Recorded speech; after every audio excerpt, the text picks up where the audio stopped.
local. This is Fox 12 Now. Fox 12 Now. I wanted to pull up this camera right here because every time I look at that, it just makes me want to be on the coast so badly. That is absolutely one of my favorite shots that we have here. And hello, everyone. Welcome to Fox 12 Now. I'm Greg Nibbler, and normally on Fridays at 2 p.m. you'd be getting the Fox 12 Weather Podcast video edition, but not this week. Instead, though, in person, you're getting a Jeff Forgeron. So I mean, I feel like that's a pretty good trade.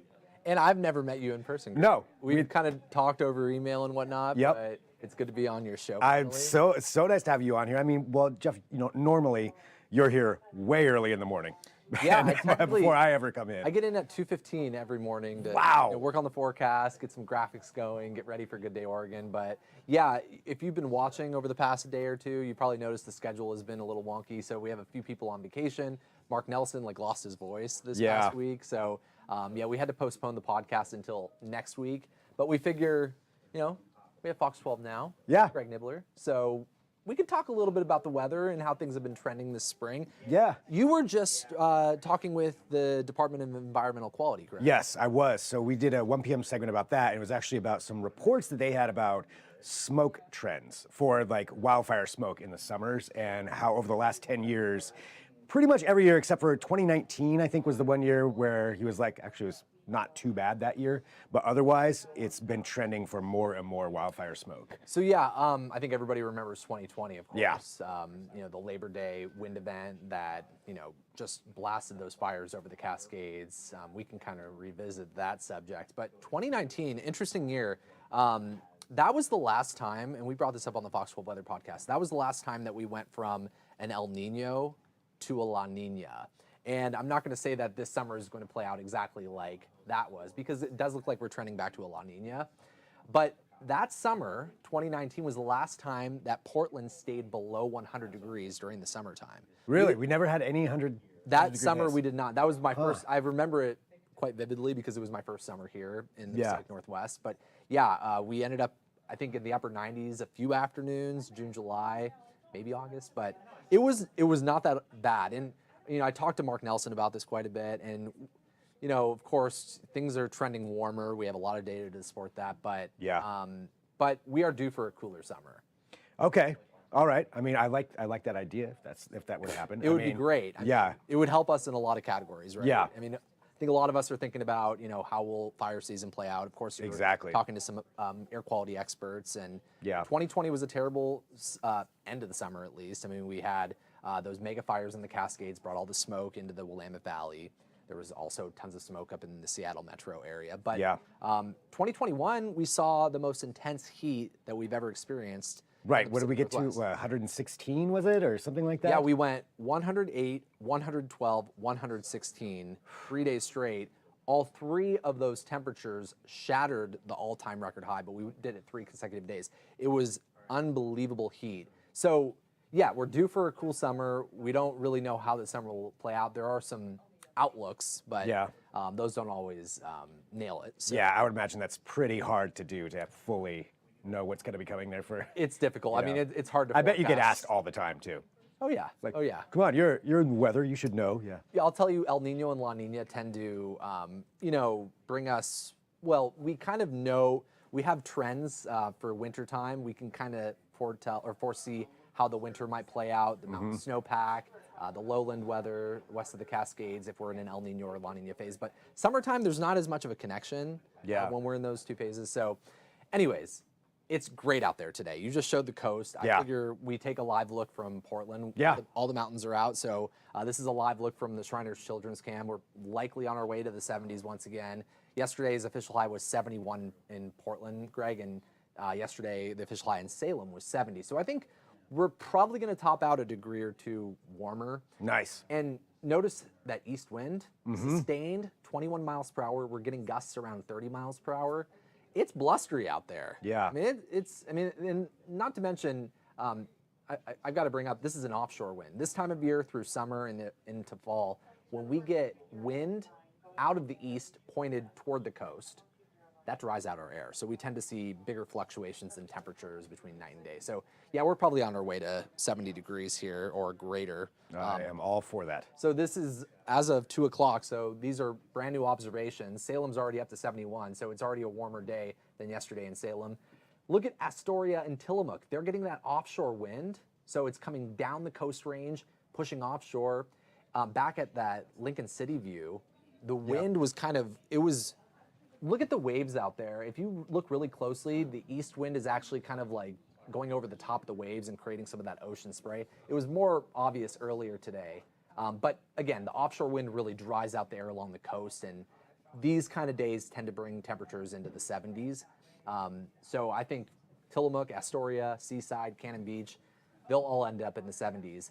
Down to the south, it's a bit cooler because we're starting to get a wind reversal, and when the wind comes off the ocean, it keeps things a bit cooler. So we're starting to see a little change already, and we're going to notice more of a pattern change coming in on Saturday. But yeah, if you've been out and about today, you've probably been noticing that gusty east wind. I think that's eventually going to subside as we head into tomorrow, more so in the metro area. But we'll get that wind reversal tomorrow. You see the streamlines there. Oh, yeah. So when the wind kind of comes off the Pacific Ocean, it moderates the temperatures. So Saturday is going to be a lot cooler along the coast, and eventually we'll get that wind reversal in the metro area as our next weather system approaches. So it'll bring that ocean air. Exactly, okay. Yeah, and we're probably only going to make it into the upper 60s or so on Saturday, and it'll be a lot cooler on Sunday. So we have clear skies over the northwest.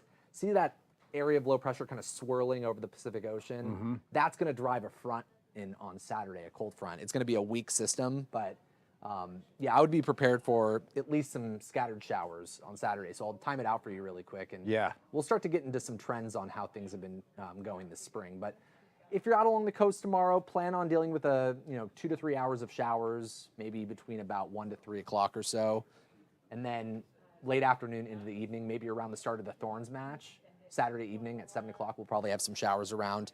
And I think a few showers will linger into Sunday. But frankly, I don't think it's going to be all that wet this weekend. Nice. So let's get into some of the stats this April. When you look at those high temperatures for Portland, they don't look too unusual, right? I mean, some 50s, right? Upper 40, 49 degrees on April 4th. But lots of 60s and 70s. At the bottom of the screen, you can see that the start of April, average high is 59. End of the month, we should be in the mid 60s. We've had a lot more days above normal than below normal. So we are trending warmer than normal. And I bring that up because I know it's not very, you know, you're living your life, you're probably not noticing it's been unusually warm. It hasn't been unusually warm, but when we run a little bit warmer than normal, it tends to, more sunshine, warmer air, increases evaporation rates. Okay. This is important to, the trend that we're talking about. Yeah. So the vegetation starts to dry out a little bit quicker than what we would normally see in a typical April. And couple that with the fact that it hasn't been all that wet. I mean, the wettest conditions this month came in the first week of April. The number on the bottom right corner of the screen, that's where we should be this time of April.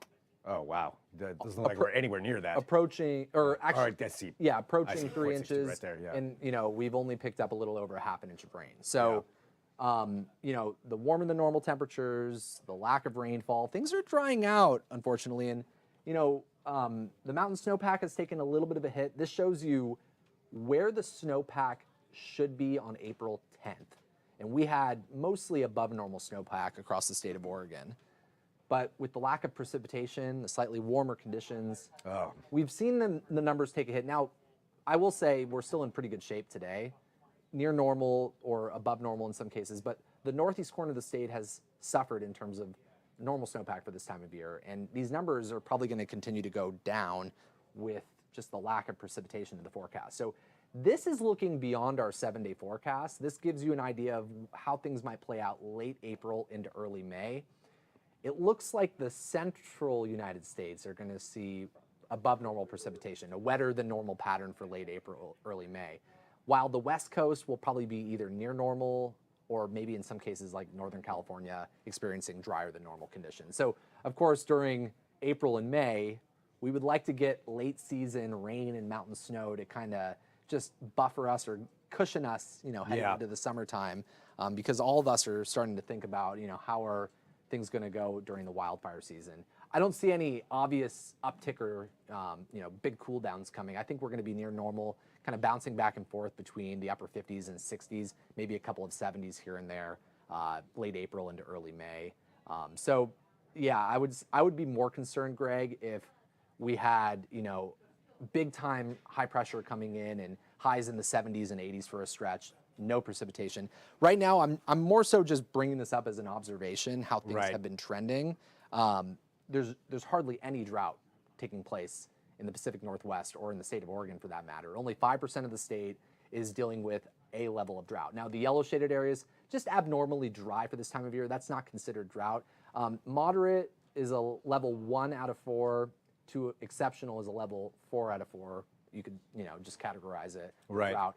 Only 5% of the state, and that's in a portion of Central Oregon, is experiencing moderate drought in that tan-shaded area. Nobody west of the Cascades is dealing with drought. We've actually, El Nino has been good to us. The snowpack has been in pretty good shape. We've had, higher than normal rainfall totals since the start of the water year, which was October 1st. We measured the water year from October 1st to September 30th. So, frankly, I think we're in pretty good shape. I'm not highly concerned right now. But if we continue to see days like this for the rest of the spring, lots of sunshine, hardly any rainfall, and temperatures kind of staying above normal for this time of year, then it could be a cause for concern. So it's just something that we're going to keep an eye on. Something to pay attention to. I mean, I'm not going to lie, I do like a day like today, but that's the trade-off, of course, right? Yeah, like, that's we it. get days like today. We deserve it, I think. We had we had a lot of rainfall. We've had a lot of gray days in the past few months. So I know, enjoy it, of course, but at the same time, it's just something that us meteorologists, the weather team, are keeping an eye on. We're gonna continue to update you, of course, on the podcast and on our various newscasts and social media and whatnot. Right. Well, I mean, I think that's really interesting though, just seeing what you're seeing with that. That's why I love the weather podcast and everything you do, because you go through so much data, I would imagine, just to come up with all of this. Yeah, and I mean, to figure that out. Yeah, as a weather nerd, we're just like naturally looking at it every day. Yeah. I mean, we really do enjoy, a lot of the the people on our team and just in the weather community enjoy looking at the data and whatnot. But yeah, I think we're in pretty good shape right now, and just take advantage of the warmer days. We'll have some showers around on Saturday, not many on Sunday, and then I think mid to late week of next week things could get a little bit wetter. I'm actually working on the updated 7-day forecast in the Weather Center. I just walked over here to kind of get you guys updated. I know we don't have the podcast this week, and I know a lot of you are fans of the podcast, so really appreciate you all tuning in. But you should also check out the forecast, the updated forecast, on all of our newscasts tonight. 4, 5, 6, 8, 9, 10, 11. All Jeff.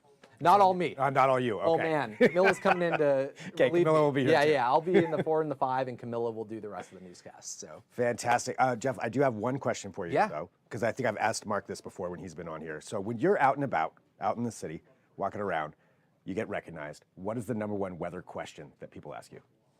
What's it like being in an industry where you can get it wrong and still get paid to do the job?